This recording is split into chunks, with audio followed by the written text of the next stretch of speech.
Good evening, architects of tomorrow and inheritors of its consequences. Good evening to those who still believe technology is a tool and to those beginning to suspect it has become a doctrine. Tonight, we examine not a weapon but a manifesto, a declaration not of war but of intention. Penned in the language of innovation, yet echoing with the cadence of conquest. There was a time when the titans of industry built railroads, when the barons of oil fueled empires, when the architects of code promised connection. But now the engineers of the digital age no longer whisper in the shadows of progress. They publish, and in publishing, they reveal. The company known as Palantir Technologies, a name borrowed from a seeing stone of legend, has offered the world not a product, but a philosophy.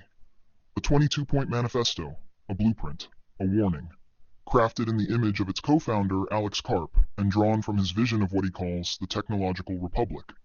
A republic not merely governed by laws, but by algorithms.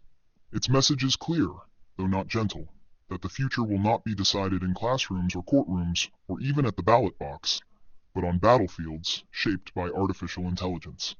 That the question is no longer should we build machines of war, but how quickly we can perfect them. That hesitation is defeat, and that those who refuse to participate will simply be ruled by those who do. It speaks of duty, not civic duty as once understood, but a new allegiance. A call for technologists, engineers, builders of code to abandon the illusion of neutrality, to choose a side, to align not with humanity as a whole, but with a nation, with power, with dominance. It suggests that Silicon Valley, once a playground of disruption, must now become an arsenal. That innovation, untethered from defense, is wasted potential. It flirts with an old idea, dressed in modern language, that strength must be enforced, that unity must be compelled, that service, perhaps even mandatory, is the price of survival. A draft not just of soldiers, but of minds. And here, history begins to stir. For we have heard this melody before, though the instruments have changed. During the Cold War, science was not merely discovery, it was weaponized curiosity. Physicists became architects of annihilation, mathematicians, strategists of mutually assured destruction. And in the era of McCarthyism, alignment was not optional. To question was to suspect. To dissent was to defect. Now the stage is digital. The weapons are learning, adapting, deciding. And the architects? They are no longer hidden behind government doors. They are corporations, private entities with public consequences. Critics have called this manifesto many things: a warning, a provocation, even the ramblings of a would-be supervillain.